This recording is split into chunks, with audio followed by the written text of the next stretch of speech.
Selamat siang Bapak, Ibu, dan rekan-rekan sekalian. Siang ini kita kembali diundang oleh Allah Tritunggal untuk masuk ke dalam hadirat-Nya dan menikmati Dia melalui pujian, doa, dan juga firman Tuhan. Maka mari sebelum kita bersama-sama menaikkan pujian dan penyembahan kita mempersiapkan diri dengan mengambil waktu doa pribadi. Sementara kita berdoa, mimpin pujian dan singer akan menaikkan pujian, Ku Berbahagia, sebagai ekspresi kita kepada Tuhan.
Kebaktian Universitas hari ini kita mulai dengan berlandaskan kasih dan anugerah Allah Bapa yang telah dinyatakan dalam pribadi dan karya Allah Anak Yesus Kristus melalui persekutuan dengan Allah Roh Kudus. Mari sama-sama kita tundukkan kepala, kita berdoa.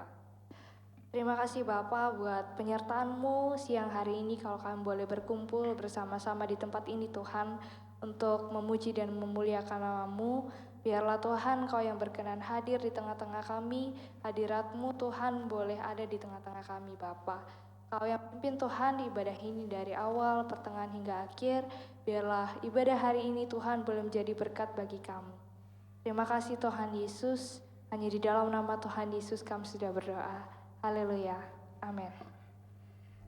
Mazmur 103 ayat 2 berkata, "Pujilah Tuhan, hai jiwaku, dan janganlah lupa segala kebaikannya." Bapak, Ibu, dan rekan-rekan sekalian, terkadang ketika badai hidup menerpa, ketika taufan datang, masalah datang, seringkali kita lupa akan kebaikan Tuhan. Tetapi siang hari ini, kita diundang untuk beribadah bukan untuk melupakan kebaikan Tuhan, tapi kita mau menyanyikan kebaikan Tuhan. Saya undang Bapak, Ibu, dan teman-teman untuk bangkit berdiri. Kita pujikan lagu Dia Sungguh Baik.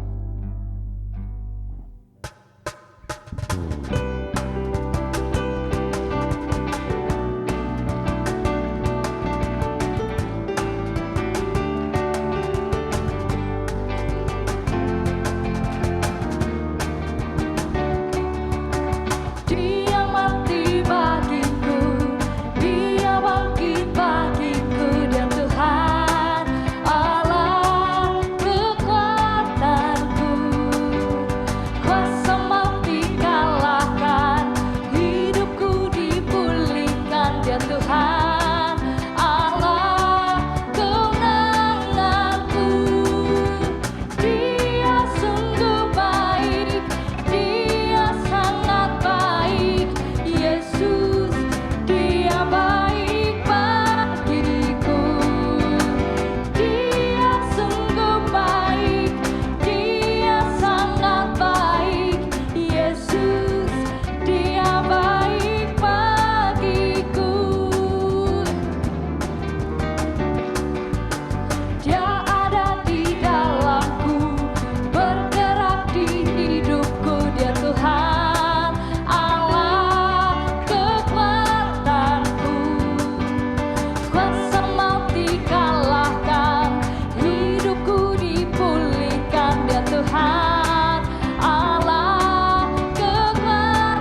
bagi nama Tuhan.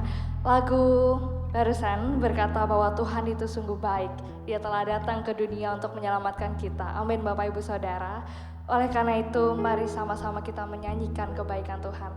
Biarlah seluruh bangsa menyembah Allah yang baik, yaitu Allah kita, Tuhan Yesus Kristus. Mari sama-sama kita pujikan, You Are Good. Oh, oh, oh. Oh. Sama-sama ikutkan saya. Oh, oh, oh. Oh. Say, Lord, you are good and your mercy endureth forever. Sing, Lord, you are good, yeah. Your mercy endureth forever. People from every nation and tongue, from generation to generation, we worship you. Hallelujah, hallelujah, we worship you for who you are. We worship you. Hallelujah, hallelujah, we worship you for who you are. Oh, oh, oh. Sama-sama kita nyanyi. Oh, oh, oh, oh,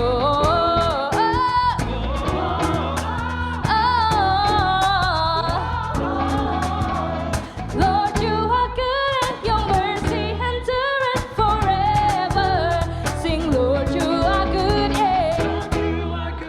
Your mercy endureth forever.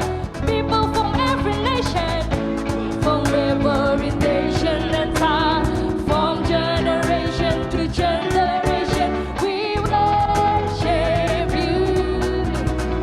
Hallelujah, hallelujah, we worship you for who you are.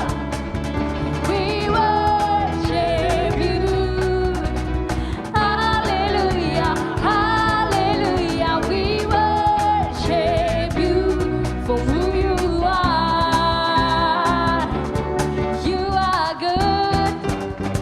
Yes, you are, yes, you are, yes, you are. Allah baik, amin. So good, so good, so good. Yes, you are, yes, you are, yes, you are. You are good all the time, all the time. You are good, you are good all the time, all the time. You are good, you are good all the time, all the time. You are good, you are good all the time, all the time. You are good. We worship you. Hallelujah. We worship you, who you are. We worship you. Hallelujah, hallelujah. We worship you for who you are, who you are, who you are. You are good.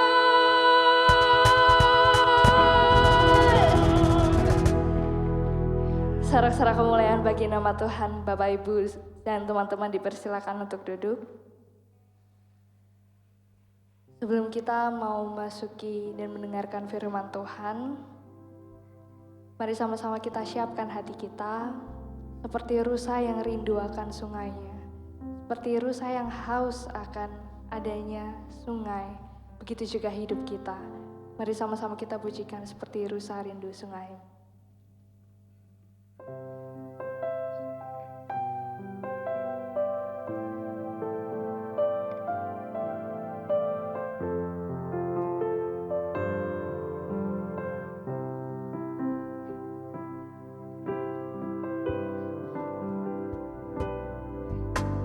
Seperti rusa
seperti rasa rindu sungaimu, jiwaku rindu Engkau. Kaulah Tuhan hasrat hatiku, ku rindu menyembahmu. Engkau kekuatanku, Engkau kekuatan perisaiku. Kepadamu rohmu berserah. Kaulah Tuhan hasrat hatiku, ku rindu menyembahmu.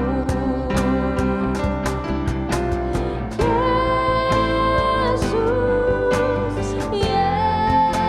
Yesus, Kau berarti bagiku.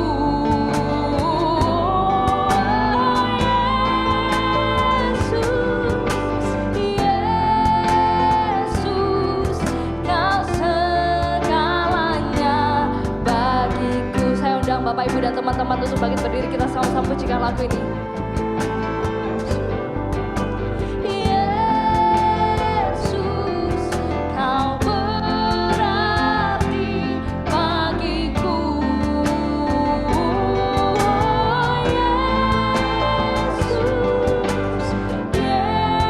Yesus, Kau segalanya bagiku.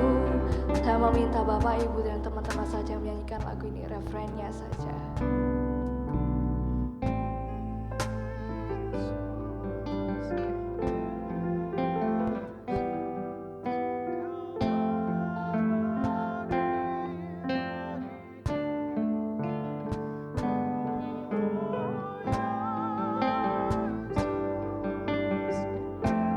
Yesus, Kau segalanya bagiku.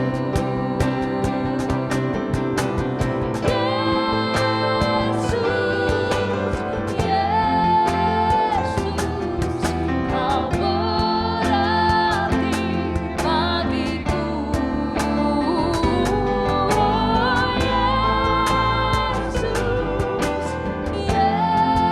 Yesus, Kau segalanya bagiku. Kau segalanya bagiku. Kau segalanya bagiku. Mari sama-sama kita tundukkan kepala, kita berdoa. Terima kasih Tuhan untuk hari ini. Terima kasih bahwa Tuhan sudah izinkan kami untuk beribadah di Kebaktian Universitas hari ini Tuhan. Pagi hari ini kami datang ke hadirat-Mu. Kami mau berdoa Tuhan untuk setiap mahasiswa yang hari ini menjalani UTS. Tuhan, kiranya Engkau yang memberkati, Tuhan yang memberi kami hikmat, memberi kelancaran Tuhan, agar setiap soal-soal yang dikerjakan Tuhan boleh membawakan hasil yang baik Tuhan, dan boleh memuliakan nama-Mu ya Bapa. Tuhan, kami juga mau berdoa untuk pemilihan presiden tahun 2024. Tuhan, Kau yang pimpin dari awal pertengahan hingga akhir. Biarlah setiap kampanye, setiap acara Tuhan dapat berjalan dengan lancar, aman, dan tanpa ada gangguan dari manapun Bapa. Engkau juga memberkati Tuhan untuk pejabat publik, agar mempunyai integritas Tuhan untuk menggunakan kekuatan posisinya dalam membantu dan mengayomi masyarakat Tuhan. Semuanya Tuhan untuk kemuliaan nama Tuhan. Bapa, kalau sebentar kami juga akan mendengarkan sebagian dari firman-Mu, Tuhan Kau yang memberkati, biarlah Tuhan setiap firman yang ditanamkan boleh menjadi rema dalam kehidupan kami Tuhan. Terima kasih Bapa, terima kasih. Hanya di dalam nama Tuhan Yesus kami sudah berdoa. Haleluya, amin. Bapak, Ibu, dan teman-teman dipersilakan untuk duduk. Cek. Mari Bapak Ibu kita bersama-sama tundukkan kepala dan kita berdoa. Bapa di sorga, saat ini kami kembali datang merendahkan diri dan hati setiap kami. Untuk kami kembali bergumul dengan firman Tuhan. Terkhusus tentang satu tema, kehidupan pernikahan yang tidak mudah. Tuhan kami berdoa kiranya firman Tuhan hari ini menolong setiap kami. Mengarahkan kami mengevaluasi kehidupan kami di dalam keluarga kami masing-masing. Supaya kami bisa mengambil peran yang tepat untuk kami mendukung, untuk kami menjadi berkat bagi keluarga kami.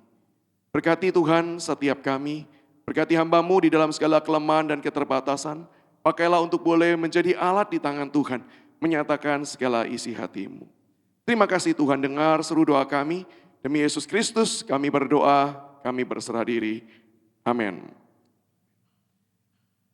Selamat siang Bapak Ibu dan rekan-rekan sekalian, dan khususnya juga rekan-rekan mahasiswa. Hari ini kita akan membahas tentang satu tema yang mungkin bukan menjadi pergumulan dari semua orang. Kalau ketika berbicara tentang running out of money, saya percaya mayoritas orang bergumul.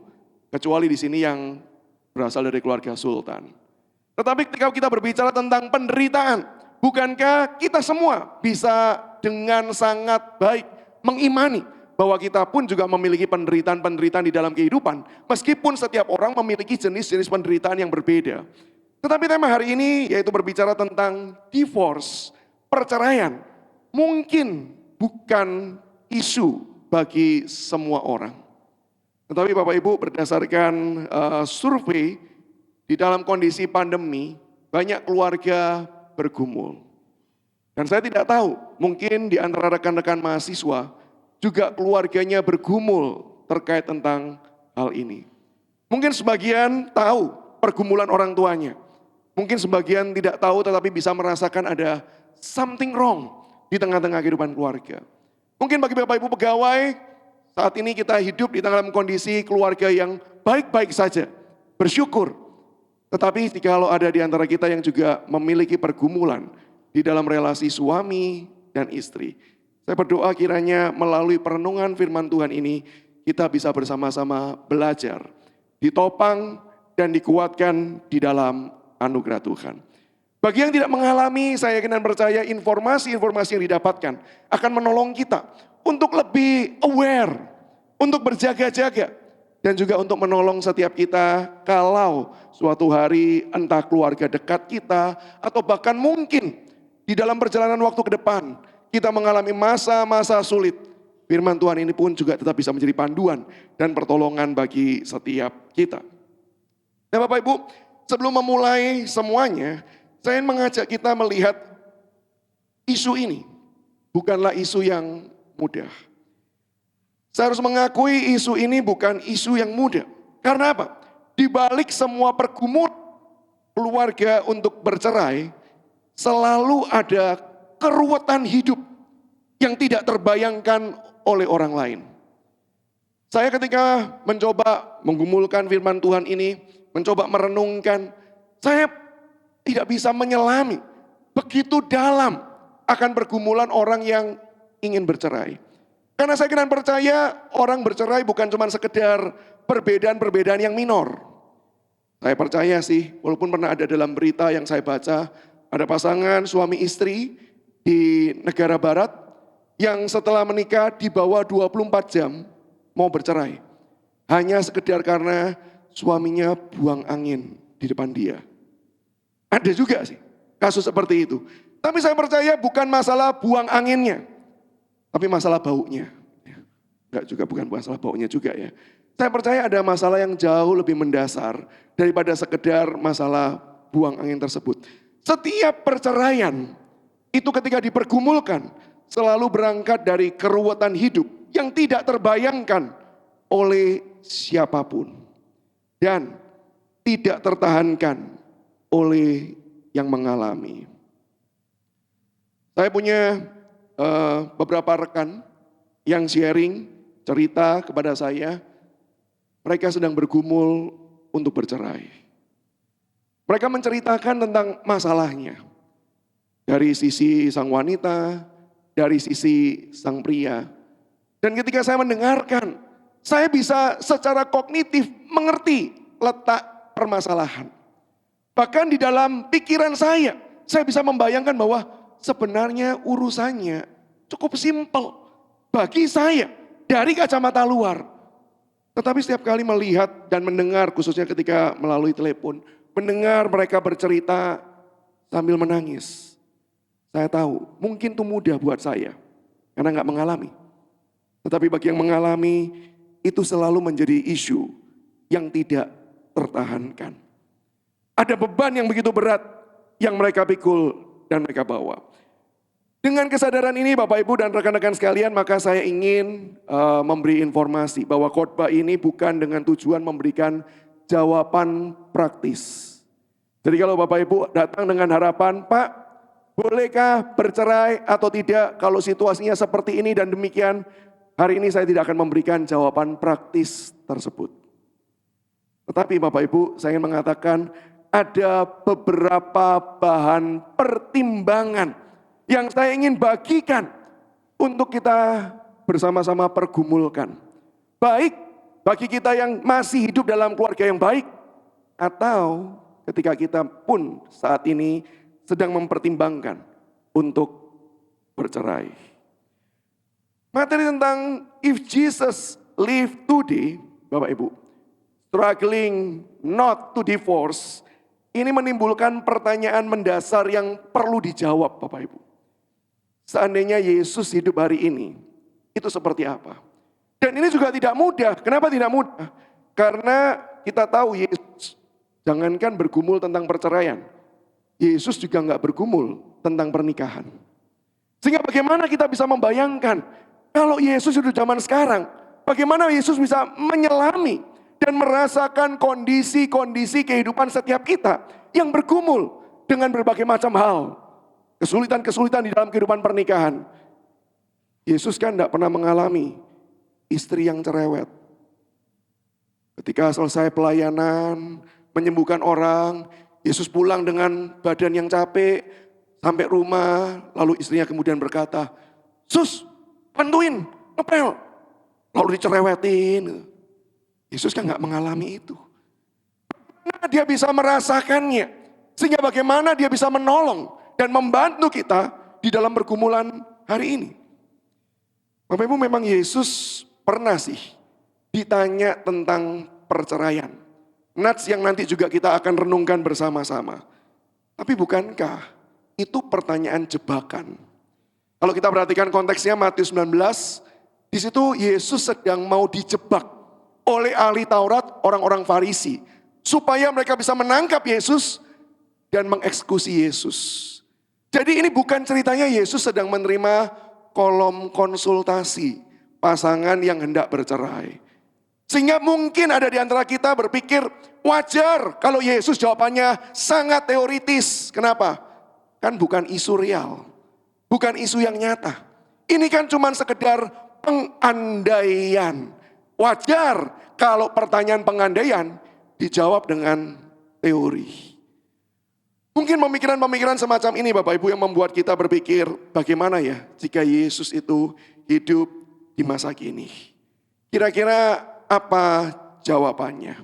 Apakah kita bisa mengandalkan jawaban Yesus yang tidak pernah menikah, tidak pernah bergumul dengan kehidupan perkeluargaan, dan juga bahkan tidak pernah bergumul dengan perceraian? Bapak Ibu, saya mau mengatakan ketika saya menyelidiki Alkitab, memang sih Yesus tidak pernah menikah. Dalam hal ini saya tidak akan bahas lebih lanjut. Bagaimana kalau ada isu yang mengatakan Yesus menikah, punya anak, sampai kemudian meninggal, itu bukan isu kita hari ini. Saya percaya berdasarkan keterangan Alkitab, sejarah gereja mula-mula, Yesus tidak pernah menikah. Tentu berarti tidak pernah bercerai. Tapi jangan lupa bahwa masalah-masalah yang bisa membuat orang bergumul sampai di titik saya mau cerai saja, Yesus pernah mengalami. Dan bukankah itu yang jauh lebih penting? Bukan di titik sudah memutuskan mau cerai atau tidak, Tetapi Yesus pernah mengalami problema-problema, pergumulan-pergumulan yang bisa membuat kita hari ini berkata, aku sudah tidak kuat dan aku mau cerai. Apa pergumulannya Bapak Ibu? Saya percaya setiap kasus unik. Setiap kasus berbeda-beda. Tetapi izinkan saya untuk membuat kategori-kategori. Apa sih kira-kira kategori yang menyebabkan orang itu sampai di satu titik dia akan berkata, enough. Saya sudah tidak tahan. Saya mau bercerai. Kategori yang pertama Bapak Ibu yaitu adalah karena tersakiti. Saya percaya kalau kehidupan keluarganya harmonis, kehidupan keluarganya baik, saya ingin percaya kata cerai itu bahkan tidak masuk di dalam kamus kehidupan kita. Tetapi bagi orang yang hidup di dalam keluarga yang tersakiti, entah itu dengan kata-kata, entah itu dengan tindakan, bahkan kekerasan yang fisik. Dan itu terjadi dalam kurun waktu yang lama. Bukankah itu yang seringkali terjadi? Orang-orang yang mencoba, oke lah, saya coba tahan. Baru awal pernikahan memang masa adaptasi sulit. Biarkan waktu yang akan menolong saya beradaptasi. Dicoba dari tahun demi tahun. Tapi bukankah ketika tersakiti terus menerus, di titik itu orang kemudian bisa berkata, cukup. Saya tidak mau hidup terus menerus tersakiti. Apalagi kita tahu bahwa pernikahan itu sesungguhnya bukan berbicara tentang saling menyakiti.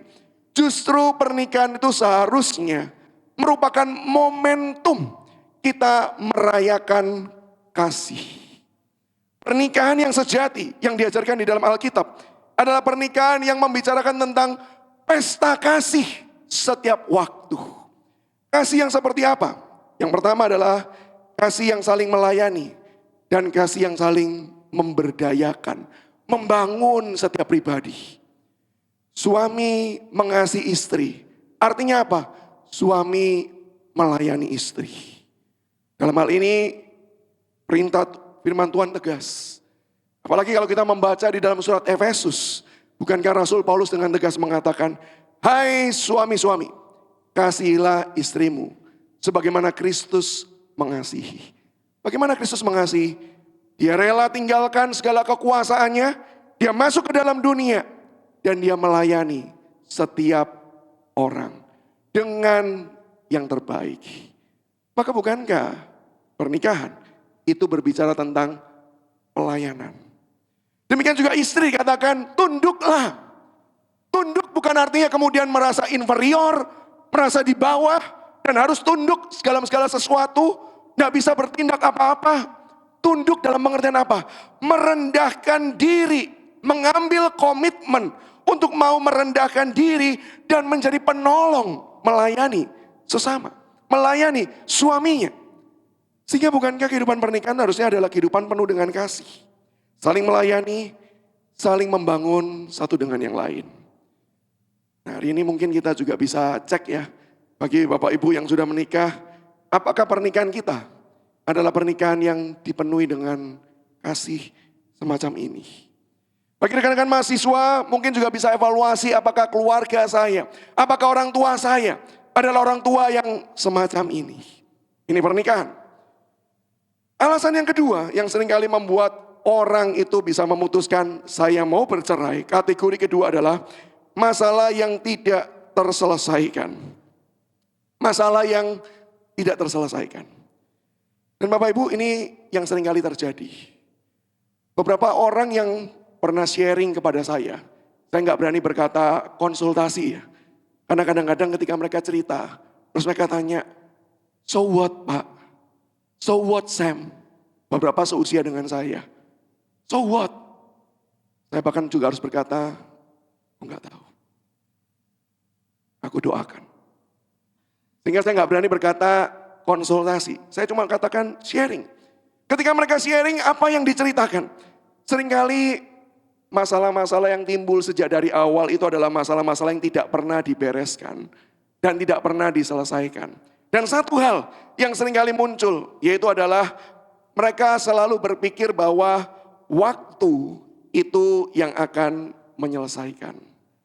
Waktu itu yang akan membereskan. Bapak Ibu dan rekan-rekanku, di dalam hal ini pembiaran tidak pernah menjadi solusi. Pembiaran hanya menunda masalah yang lebih besar akan terjadi. Dan kalau kita membaca di dalam Alkitab, konsep pernikahan di dalam Alkitab bukankah mengajarkan tentang kesatuan yang utuh. Yang artinya satu pikiran. Sama seperti Kristus menginginkan kita satu pikiran dengan Dia. Apa yang diinginkan Kristus itu yang kita inginkan. Demikian harusnya suami dan istri. Apa yang dipikirkan suami, itulah yang dipikirkan oleh istri. Kebersatuan, bukan masalah. Kesehatian, bukan pertentangan. Apa yang diinginkan suami, itu juga yang diinginkan oleh istri. Apa yang dikehendaki suami, itu juga yang dikehendaki oleh istri. Sehingga di satu titik mereka pasangan bisa berkata begini, ini mauku. Tapi di sisi yang lain mereka juga bisa berkata, ini juga mauku. Ini maunya kita. Itulah pernikahan. Bapak Ibu, saya pernah cerita di tempat ini, bagaimana saya juga belajar dalam kehidupan pernikahan. Pernikahan saya baru usia yang ke-15 tahun. Di dalam usia 15 tahun saya ingat awal-awal menikah, saya belajar tentang menjadi satu ini prosesnya cukup panjang. Cukup panjang. Satu hal kecil Bapak Ibu, yang saya ingat belajar menjadi satu, belajar mengingini, belajar merindukan hal yang sama. Yaitu terkait tentang makanan Bapak Ibu. Saya tidak pernah terbiasa makan makanan pedas. Istri saya selalu suka dengan makanan-makanan yang pedas. Saya dulu makanan pedas itu adalah penyiksaan kehidupan. Bagi istri saya makanan pedas itu adalah variasi kehidupan. Di awal pernikahan masing-masing bisa pilih menu-menu sendiri ya. Silakan masak. Campur cabenya belakangan, dia makan sendiri, saya makan sendiri. Kalau pergi keluar makanannya beda, saya selalu berkata, jangan dicampur sambal dulu. Saya cicipi dulu, coba dulu. Setelah dicampur, silakan dihabiskan. Tetapi pada waktu sudah istri saya hamil, kehamilan pertama, kehamilan yang tidak mudah. Dia makannya sedikit-sedikit. Dan dokter harus berkata, pokoknya Pak dipaksa makan, tidak peduli dengan cara apapun. Akhirnya saya temani istri makan, dia pingin apa saya belikan. Dan karena kesukaan dia yang harus saya penuhi, maka dia langsung mencampurkan semua cabai ke dalam makanan. Problemnya adalah dia cuma makan 2-3 gigit. Lalu sisanya di mana? Diserahkanlah kepada saya. Dan saya diminta untuk menghabiskan sisa makanannya. Saya ingat itu pernah makan di luar, saya pesan 5 teh botol untuk 1 mangkok bakso, 3-4 biji yang tersisa. Jadi menghabiskan itu sambil minum gitu ya, banyak minumnya daripada makannya. Dan Bapak Ibu hamil itu 9 bulan. Saya sudah bilang sama istri gini, kalau kamu enggak bisa habis, boleh enggak baksonya jangan sambalnya dimasukkan. Dicocol saja, dimakan. Jadi nanti sisanya masih gak pedas. Tapi dia berkata, loh justru yang enak itu kuah yang pedas. Dan itu yang terjadi selama 9 bulan Bapak Ibu. 9 bulan saya di training seperti itu.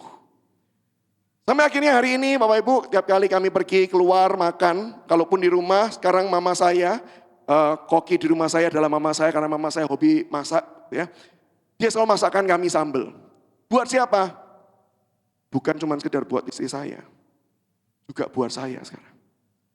Sekarang saya kalau pergi keluar, Pak, cabai potong, kecap asin. Itu nikmat sekali. Ditabur, apalagi nasi panas gitu ya. Tambah kerupuk aja sudah cukup kok. Tidak perlu menu yang lain. Sehingga ketika orang minta sambal, itu keinginan siapa? Keinginan saya. Istri saya bilang, saya juga mau dong. Nah itulah titik pertemuan. Pernikahan harusnya seperti itu.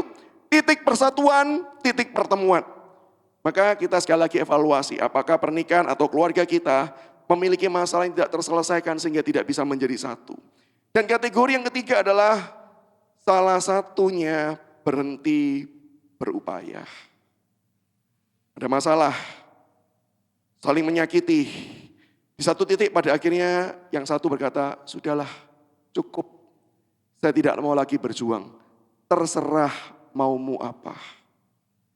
Biasa di titik itu orang akan berkata, saya mau cerai. Padahal pernikahan di dalam gambaran Alkitab adalah pernikahan yang saling, dua belah pihak. Pernikahan tidak pernah bisa dibangun oleh salah satu pihak saja.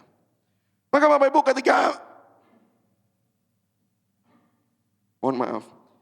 maka ketika kita mencoba melihat 3 kategori ini Bapak Ibu.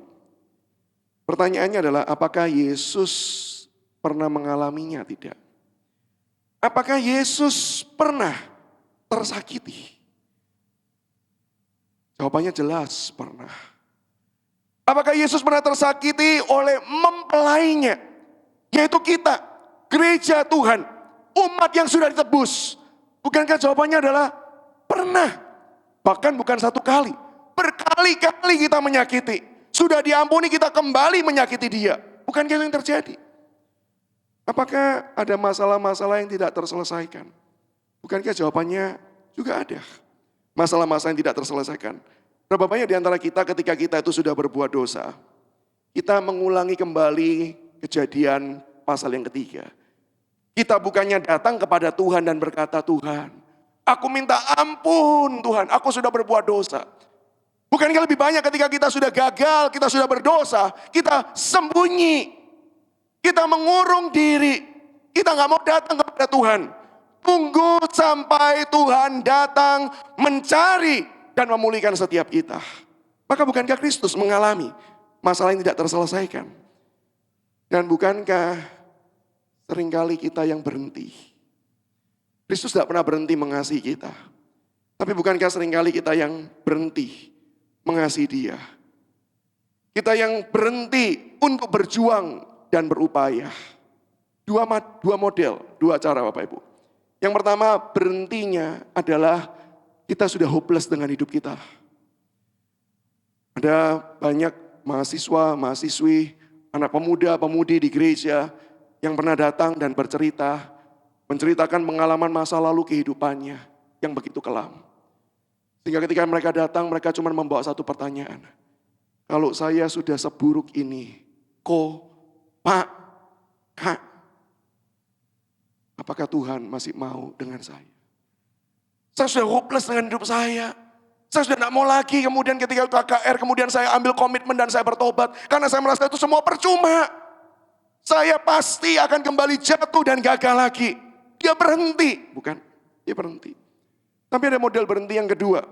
Model berhenti yang kedua adalah ketika kita apatis dengan Tuhan. Ketika kita mengabaikan Tuhan. Bukankah itu artinya kita juga sedang berhenti belajar mengasihi dia lagi dan lagi.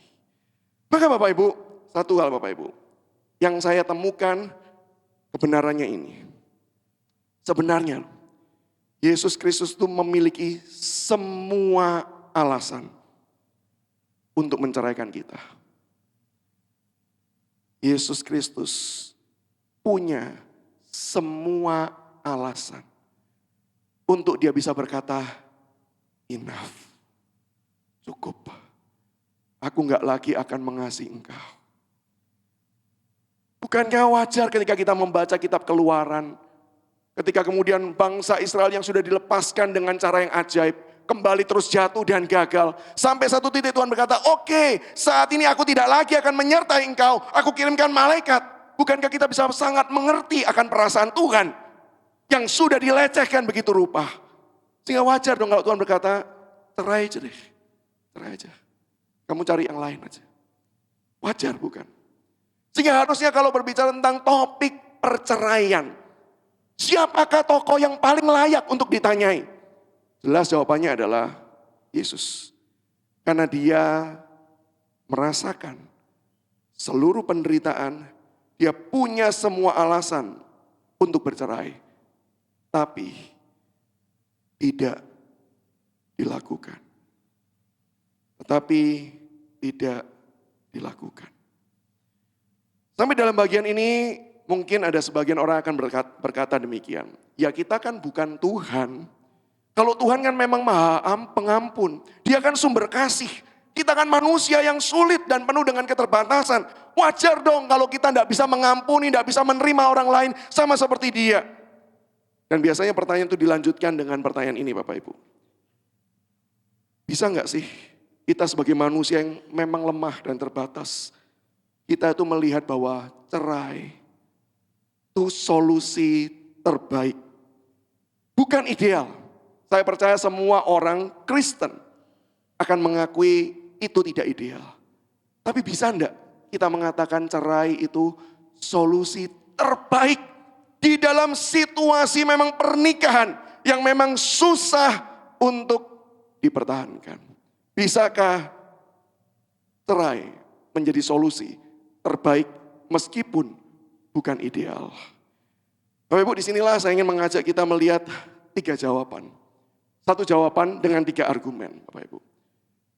Dan saya berharap ini yang jadi pertimbangan setiap kita ketika kita menghadapi situasi sulit di dalam kehidupan rumah tangga pernikahan. Bapak Ibu, pertama saya percaya cerai tidak pernah menjadi solusi, tapi justru menjadi kerusakan yang lebih besar. Cerai bukan solusi. Jangankan solusi terbaik, solusi pun bukan. Bahkan cerai bisa menimbulkan kerusakan yang lebih besar. Sampai titik ini, sekali lagi, saya menduga semua atau mayoritas orang akan bisa berkata, ya teori lagi. Kalau teori mah saya juga tahu teorinya seperti itu. Tapi fakta dan realita menunjukkan apa?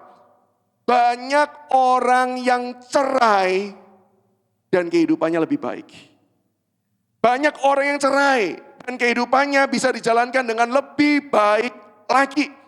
Maka apakah pas tetap cerai itu bukan solusi? Nah Bapak Ibu, dalam bagian ini saya mengajak kita memperhatikan detail firman Tuhan. Saya ingin mengajak kita mengamati dari Matius pasal 19 ayat yang ketiga. Dan saya akan membacakan di dalam terjemahan baru yang kedua, Bapak Ibu. Lalu datanglah orang-orang Farisi kepadanya untuk mencobai dia. Mereka bertanya, apakah diperbolehkan orang menceraikan istrinya dengan alasan apa saja? Bapak Ibu, ketika kita membaca bagian ini, seringkali kita lupa memeriksa. Sebenarnya kata cerai yang digunakan dalam bagian ini kata cerai yang seperti apa? Di dalam bahasa Yunaninya Bapak Ibu, kata cerai dalam bagian ini adalah kata apoluo. Apoluo. Yang artinya itu membiarkan atau melepaskan pergi. Itu definisinya. Oke? Nah, sekarang kita lihat, ini pertanyaan orang-orang Farisi mencoba Yesus. Lalu bagaimana dengan jawaban Yesus? Yesus kemudian menjawab, saya langsung masuk di ayat yang ke-6. Jawab Yesus, demikianlah mereka bukan 2 lagi, melainkan 1. Karena itu apa yang telah dipersatukan Allah tidak boleh diceraikan manusia. Dan Bapak Ibu, ketika saya selidiki, kata cerai di sini tidak sama loh dengan kata cerai yang digunakan pertama. Yang pertama adalah apoluo. Sementara di sini menggunakan kata koriso, yang artinya yaitu membuat jarak atau memisahkan diri. Bapak Ibu, sehingga Bapak Ibu kalau ini mau digabung, saya langsung ringkas karena keterbatasan waktu. Seolah-olah ketika Yesus ditanya gini loh, boleh enggak sih kita itu membiarkan pasangan kita tuh ya sudah, kamu pergi ke sana, saya pergi ke sini, kita hidup masing-masing. Yesus menjawabnya gini, kita itu bahkan enggak boleh untuk membuat jarak. Jangankan cerai secara legal, yang butuh ada surat keterangan hukum. Bahkan Yesus berkata, untuk relasi yang masih ada di dalam pernikahan, kita tidak boleh membangun jarak, memisahkan diri, karena apa yang dipersatukan Tuhan tidak boleh dipisahkan oleh manusia. Sehingga Bapak Ibu, di dalam bagian ini, cerai itu pertama-tama harus dimaknai sebagai upaya manusia untuk berhenti mengasihi. Dan ini yang Yesus katakan, ini tidak boleh. Manusia yang sudah menikah secara khusus karena topik kita tentang perceraian, tidak boleh berhenti mengasihi pasangannya. Sehingga ketika di dalam relasi ada konflik, apa yang terjadi yang harusnya dikasihi, selesaikan. Bukan kemudian mengatur jarak yang semakin lama semakin jauh, tidak heran di satu titik. Nanti perceraian legal akan terjadi. Bahkan mengatur jarak pun tidak boleh. Yang Yesus ajarkan adalah harusnya kita terus menerus memberi cinta kita, kasih kita kepada pasangan. Dan Bapak Ibu untuk membuat lebih sistematis, izinkan saya membuat tahapan destruksi keluarga Bapak Ibu. Tahapannya kira-kira semacam ini. Yang pertama adalah dimulai dari disfungsi. Cerai itu, cerai yang kita kenal sekarang yang betul-betul ada suratnya, yang pisah, itu bagian paling terakhir. Dan itu biasanya selalu dimulai dengan disfungsi dulu. Apa artinya disfungsi? Ada peran yang tidak dilakukan, sehingga menimbulkan gejolak dalam kehidupan rumah tangga. Ada peran-peran yang harusnya dikerjakan suami, tidak dilakukan. Sehingga keluarga itu jadi disfungsi. Ada peran-peran istri yang harusnya dilakukan tapi tidak dilakukan, sehingga menyebabkan disfungsi. Dan disinilah biasanya mulainya titik permasalahan. Memulai dari disfungsi keluarga. Suami yang harusnya memperhatikan kehidupan istrinya secara utuh, cuman memperhatikan kehidupan finansial. Aku loh sudah kerja, capek-capek, di luar, semua buat apa? Ya buat kamu kan. Betul sih, soal aspek finansial terpenuhi. Tapi bukankah peran suami bukan cuma sekedar memenuhi aspek finansial, tapi juga ada aspek emosional, juga aspek fisikal, dan lain sebagainya. Demikian juga istri yang kemudian berkata bahwa aku loh sudah melakukan apapun menjaga rumah ini buat kamu. Apa yang kamu kerjakan? Pulang kamu tidak membantu saya, pulang kamu tidak menyapa saya berbicara kamu main dengan gadgetmu saja. Disfungsi. Dan semua masalah disfungsi biasanya kelihatannya remeh, kelihatannya kecil. Tapi itu titik-titik masalah. Yang ketika dibiarkan, biasanya lanjut ke tahap yang kedua yaitu tahap cerai. Dan ini yang dimaksudkan Tuhan Yesus. Apa yang dipersatukan Allah tidak boleh diceraikan. Bisa jadi orang itu masih hidup di dalam relasi pernikahan. Tapi masing-masing sudah membangun jarak dan berkata, oke, dalam urusan ini saya tidak akan kasih tahu kamu. Aku akan jalani sendiri. Istri pun berkata, dalam urusan ini aku akan lakukan sendiri. Aku tidak butuh kamu lagi. Ini sudah cerai. Jangan pernah berpikir cerai itu butuh surat legal. Cerai bahkan sudah terjadi di dalam kehidupan relasi pernikahan. Dan kalau cerai ini sudah terjadi, perpisahan itu tidak heran. Perpisahan itu merupakan konsekuensi logis. Sehingga kalau ditanya sekali lagi, boleh enggak kalau gitu pisah Pak? Sudah kamu hidup sendiri, saya hidup sendiri, ini suratnya menyatakan kita pisah. Yesus sudah mengatakan, cerai pun tidak boleh. Ketika orang sudah ada dalam tahap disfungsi, yang perlu dilakukan adalah dia mencoba berbagai macam cara untuk kemudian mencoba lagi memberikan kasih kepada pasangannya. Tapi saya percaya Bapak Ibu, sekali lagi ya, saya mencoba ketika menyusun khotbah ini pun berdialog dan membayangkan ketika saya menerima teman saya yang sharing itu, mungkin orang bisa bertanya begini, aku tahu sih itu benar, tapi berat, aku nggak bisa, aku nggak sanggup lagi. Maka Bapak Ibu, hal yang kedua Bapak Ibu, cerai itu bukan sekedar disebabkan oleh pasangan Bapak Ibu. Tetapi penyebab utama perceraian itu justru adalah hati yang kering akan kasih. Sekali lagi, tadi kan nggak boleh membangun jarak, karena membangun jarak itu cerai. Maka apa sih yang menyebabkan orang cerai? Sebenarnya bukan sekedar karena pasangan. Tentu ada kontribusinya masalah yang ditimbulkan yang melukai hati kita. Yes, tapi masalah utama dan terbesar dari perceraian itu adalah karena hati kita ini kering akan kasih. Dan itulah yang dijelaskan oleh Tuhan Yesus di dalam Matius 19 ayat ke-8. Demikian kata Tuhan Yesus. Kata Yesus kepada mereka, karena kekerasan hatimu, Musa mengizinkan kamu menceraikan istrimu. Tetapi sejak semula tidaklah demikian. Bapak Ibu, kata kekerasan hati, itu menggunakan kata sklerokardia. Sklerokardia, yang artinya adalah keras karena kering atau kurang pelumas. Hatinya itu gak lagi bisa merasakan. Hatinya itu sudah tumpul. Karena apa? Gak ada lagi pelumasnya. Ini masalah. Seorang yang hidup di dalam keluarga, relasinya bermasalah. Sepanjang dia punya kasih di dalam hati, maka selalu ada solusi. Tapi begitu kasih itu kering, kasih itu tidak ada lagi, disitulah perceraian akan terjadi. Maka Bapak Ibu, disitulah kita perlu belajar untuk mengisi hati kita dengan kasih. Kasih yang datang dari Allah. Kasih yang datang dari Kristus. Kita tidak mungkin mendasarkan kasih kita dari kasih pasangan. Apalagi kalau pasangan itu sudah mulai menyakiti kita. Bukankah yang terkenang adalah perbuatannya, perkataannya. Ada seorang pernah bercerita kepada saya dan berkata, gimana saya bisa mengasihi? Kalau saya, ketika saya melakukan sesuatu yang bagi saya nggak salah. Tapi tangannya tiba-tiba memukul saya. Setiap kali yang saya ingat tentang dia adalah tangannya. Bukan tangan yang menggandeng, bukan tangan yang membelai, tapi tangan yang memukul.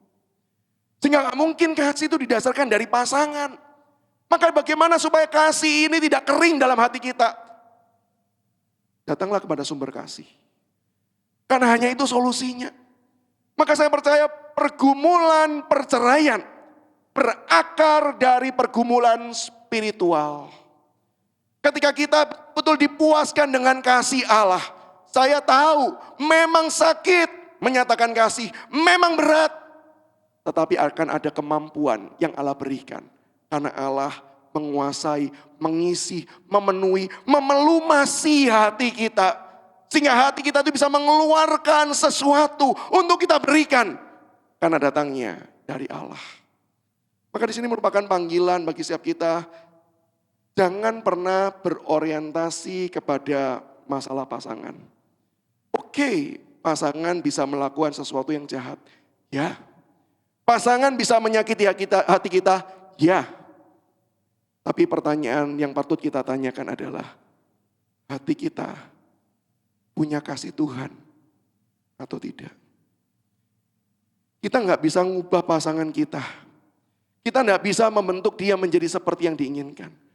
Tetapi yang bisa kita lakukan adalah kita bisa membuka, membiarkan Tuhan untuk kemudian mengisi hati kita, memenuhi hati kita, melimpahi hati kita. Sehingga pada akhirnya ketika apapun yang terjadi, apapun yang dia lakukan, kita tetap bisa memberikan kasih kita kepada dia. Mungkin sebagian orang berkata, Pak, kalau kata-kata oke lah, walaupun itu tetap menyakitkan. Tapi kalau sudah sampai ke KDRT tingkat pemukulan, penyiksaan, penganiayaan, bagaimana Pak? Kita itu harus menyatakan kasih. Bapak Ibu, kasih tidak boleh dimaknai dengan nerimo. Ya sudahlah, karena saya kasih, biarkanlah dia. Itu bukan kasih, itu pembiaran. Kasih itu berarti mengampuni. Dan kasih itu berarti membangun.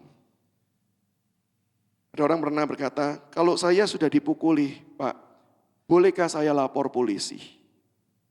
Saya jawab, silakan. Katanya kasih, Pak. Di mana kasihnya kalau saya lapor polisi? Kasih kita membangun pasangan kita. Yang jadi pertanyaan, dengan lapor polisi, dengan misalnya ada tindakan hukum, apakah itu cukup untuk membangun dia? Atau ada hal lain yang perlu kita kerjakan dan lakukan lagi? Kadangkala orang cuma lapor sekedar untuk kabur dari masalah. Kalau kita mengasihi, yang harusnya terjadi adalah kita memikirkan bagaimana caranya supaya pasangan saya bisa mengalami perubahan di dalam Tuhan.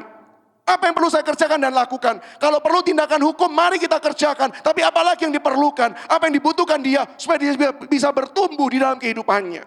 Itulah kasih. Dan Bapak Ibu, yang paling terakhir, Alamilah kasih, anugerah Allah itu dari hari lepas hari. Berharaplah, bersyukur, dan rayakanlah pertolongan Allah setiap hari. Di tengah-tengah keluarga sudah disfungsi Bapak Ibu. Banyak orang tuh selalu memikirkan gini, kapan ya masalah itu selesai? Yang dipikirkan tuh selalu di ujung sana. Yang bahkan kita enggak tahu ujungnya di mana. Betul kan? Kita enggak tahu loh sampai kapan. Sehingga enggak heran begitu orang melihat dan enggak tahu ujungnya di mana, dia akan berkata, oke, saya give up, saya menyerah. Tapi firman Tuhan ingin mengajak kita, karena kasih setianya diberikan selalu baru setiap pagi.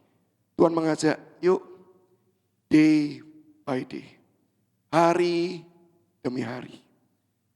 Berdoanya bukan, Tuhan lepaskan saya, sampaikan saya di ujung dengan cepat. Tapi mari kita berdoa, Tuhan, hari ini, biarlah sekali lagi saya merasakan kasih-Mu. Meskipun mungkin situasi keluarga hidupku belum berubah, tapi biarlah saya merasakan kasih-Mu. Dan tolonglah aku untuk bisa memberkati dan menolong pasanganku menjadi pribadi yang lebih baik, yang serupa dengan Engkau. Sehingga Bapak Ibu ketika hari demi hari, dan kita konsentrasikan perhatian kita pada hari itu saja, nanti lepasnya kapan. Maka saya yakin dan percaya kita akan selalu terkejut. Karena setiap hari ada anugerah Tuhan. Setiap hari ada pertolongan Tuhan. Bahkan kadang-kadang pertolongan Tuhan itu bukan dengan tiba-tiba pasangannya baik kepada dia. Mungkin kalau selama ini selalu toksik, selalu memukul, selalu KDRT. Ketika ada satu hari tanpa KDRT, sadarkah itu anugerah Tuhan? Itu pertolongan Tuhan, itu rahmat Tuhan. Yang harusnya ketika kita lewat di malam hari dan kita pikir, oh hari ini saya nggak dipukul, hari ini saya nggak dimaki. Thanks God, pertolonganmu nyata bagiku. Dan ketika kita menghayati dari hari demi hari, saya percaya disitulah kita bisa berkata, aku lemah, tapi di dalam Dia aku kuat. Bapak Ibu, ada seorang ibu yang ditinggal oleh suaminya karena selingkuh. Selingkuhnya 2 kali. Sekali suaminya yang minta maaf, yang kedua suaminya justru kabur dengan selingkuhannya. Istrinya sangat sakit hati karena dia pernah mengampuni suaminya. Anaknya yang sudah beranjak SD itu juga melihat papanya pergi dengan wanita lain itu sangat tercabik-cabik hatinya. Dan mereka mulai berpikir, sudahlah kita bangun keluarga kita tanpa perlu libatkan sang ayah. Lupakan dia. Dia bukan lagi bagian dalam keluarga ini. Tapi Bapak Ibu setelah belasan tahun, suaminya pulang. Tapi pulang dalam kondisi sakit. Lumpuh leher sampai ke bawah. Ketika si anak lihat papanya ini pulang dengan kondisi seperti itu, si anaknya ini bersyukur dan bersuka cita. Dia berkata, puji Tuhan, Mah, Tuhan punya mata. Tuhan balaskan perlakuannya. Dia sekarang tidak mampu dan tidak berdaya apa-apa. Biarkan saja dia. Si ibu itu cerita, dia lihat suami yang pulang dengan kondisi seperti itu. Yang teringat adalah kenangan-kenangan pahit. Yang teringat adalah pengalaman-pengalaman lama. Yang begitu ketika diingat rasa sakit hatinya muncul. Sehingga dia ingin mengaminkan kata anak-anaknya. Ya nak, betul Tuhan punya mata, Tuhan sudah balas. Tapi di dalam hati si ibu ada suatu suara yang lirih, kecil, yang bersuara.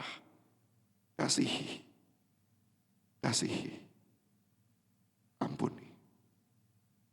Si anak masuk ke rumah gak mau peduli dengan ayahnya. Sementara si istri itu bergumul antara suara yang begitu keras dan berkata bagus. Tapi di suara lain ada suara kecil yang berkata kasih dan ampuni. Sampai akhirnya si istri memutuskan untuk dia melangkah keluar. Dia dorong kursi roda suaminya masuk ke dalam rumah. Dia rawat suaminya yang sudah melukai, yang sudah menyakiti, yang sebenarnya tidak layak untuk diampuni. Setelah lewat beberapa tahun, si suami di dalam momen Natal, suaminya tiba-tiba berkata, saya mau ikut pergi ke gereja. Dan kemudian mereka sekeluarga pergi ke gereja karena datang terlambat, karena suaminya kursi roda harus digantikan baju gitu ya. Mereka duduk di belakang. Dan ketika duduk di belakang, pendeta berkhotbah mengenai cerita Natal. Natal itu apa? Natal itu berarti berbicara Allah keluar dari surga, turun mencari sampah-sampah yang adalah kita. Dan ketika suaminya mendengar itu, suaminya menangis. Ketika di akhir khotbah pendetanya berkata, siapa yang mau terima Yesus? Angkat tanganmu. Suaminya gak bisa angkat tangan karena dia lumpuh. Tapi suaminya berkata kepada istrinya sambil menangis, aku mau terima Yesus, aku mau terima Yesus, aku mau percaya Yesus. Selesai ibadah, suaminya didoakan oleh sang pendeta, mereka pulang. Dan dalam perjalanan istrinya tanya, Pak, kok dengaran Pak, Bapak mau ke gereja, terus mau percaya Yesus pula. Sudah lama Bapak enggak ke gereja, bahkan dulu Bapak juga enggak mau ke gereja. Sekarang kok tiba-tiba mau ke gereja, bahkan mau percaya Yesus. Kenapa Pak? Lalu si pria ini menjawab, aku mau percaya Yesus. Karena aku tahu cerita Yesus itu benar adanya. Karena aku pernah berjumpa dengan Yesus. Istrinya kaget. Kapan Bapak berjumpa dengan Yesus? Lalu suaminya sambil menangis. Suaminya berkata, ketika kamu keluar dari rumah, keluar mendorong kursi saya masuk. Kamu keluar dan memungut saya yang sudah jadi sampah ini. Maka ketika pendeta itu berkata, Natal itu berarti bercerita Allah keluar dan memungut sampah-sampah manusia berdosa. Aku tahu itu benar. Karena hidupmu mencerminkan Yesus, Tuhan. Bapak Ibu, bukankah kehidupan semacam ini adalah kehidupan yang indah? Kehidupan yang dijanjikan di dalam Kristus. Kita tidak pernah tahu kapan pemulihan itu terjadi. Tetapi pengharapan di dalam Kristus adalah pengharapan yang tidak akan sia-sia. Pengharapan di dalam Kristus, pengharapan yang tidak akan sia-sia. Kenapa tidak akan sia-sia? Mungkin pasangan tidak segera berubah. Mungkin situasi tidak segera berubah. Tapi satu hal yang pasti, kasih anugerah Allah selalu dicurahkan. Menolong setiap kita dari hari lepas hari. Mari kita tundukkan kepala.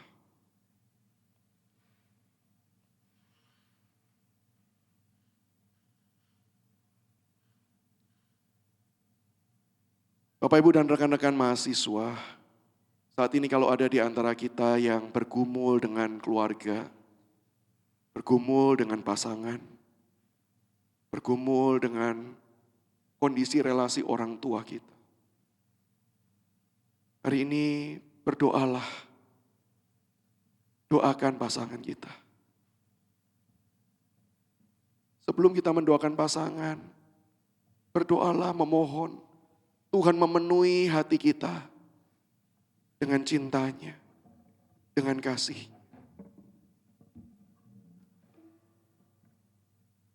Doakan orang tuamu, dan sebelum berdoa, minta supaya cinta Tuhan itu kembali membakar hati kita. Sehingga kita dimampukan untuk juga mengasihi orang tua kita yang sedang berkonflik, sedang bermasalah. Bahkan mungkin masalahnya sedang di ujung tanduk. Berdoalah, memohon kasih-Nya menyertai hidup setiap kita.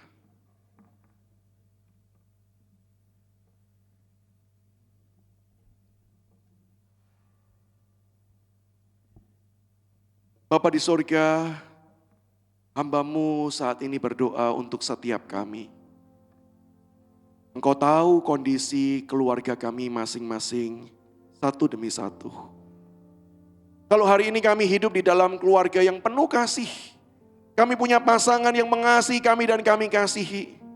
Tuhan, kami bersyukur karena kami tahu kasih itu datangnya dari Tuhan. Sehingga kami mampu mengasihi pasangan kami yang juga tidak sempurna, yang juga punya kelemahan. Bapa di surga, tapi hamba-Mu juga hari ini mau berdoa untuk rekan-rekan, dosen, staf, mahasiswa yang mungkin mengalami pergumulan dalam keluarganya. Ada keluarga yang disfungsi ya Tuhan. Hamba berdoa memohon belas kasihan-Mu tercurah atas keluarga ini ya Tuhan. Hamba-Mu tidak tahu bagaimana cara-Mu untuk bisa menolong masing-masing keluarga yang punya masalah yang berbeda satu dengan yang lain. Tapi Tuhan, hamba-Mu percaya Engkau punya cara yang ajaib, yang di luar pemikiran kami, untuk boleh menolong kami di dalam situasi kami satu demi satu. Tuhan, kalau ada di antara kami yang bahkan sudah cerai, sudah mengatur jarak, sudah memisahkan diri, Tuhan, hamba-Mu memohon kiranya kasih dari Kalvari, kasih Allah yang harusnya mampu menceraikan kami, kasih Allah yang harusnya punya banyak alasan untuk menceraikan kami, tapi Allah tidak pernah melakukannya. Engkau nggak pernah melakukannya. Tuhan, berikanlah kasih-Mu sekali lagi di dalam hati pribadi lepas pribadi, supaya ketika kami dipenuhi dengan kasih-Mu, kami belajar mengasihi pasangan kami.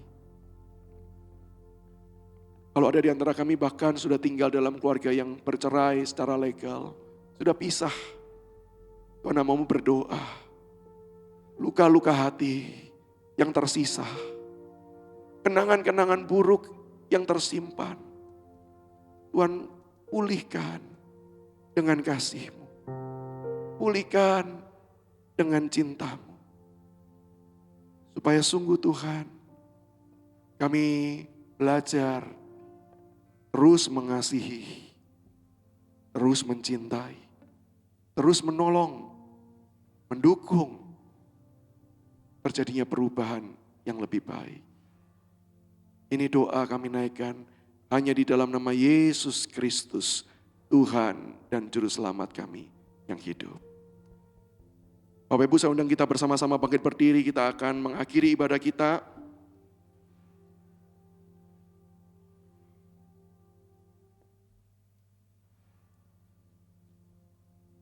Saya akan naikkan doa berkat dan nanti akan ditutup dengan lagu doksologi.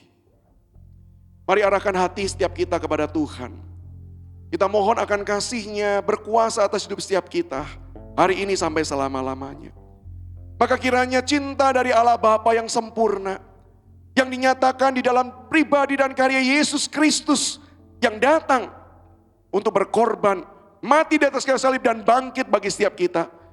Kiranya kasih, penyertaan, perlindungan, pertolongan, penghiburan, kekuatan dari Allah Roh Kudus menolong setiap kita berelasi di dalam keluarga dengan sebaik mungkin. Belajar mengasihi pasangan kami sebaik mungkin.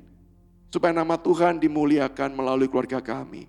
Sekarang sampai selama-lamanya. Amin.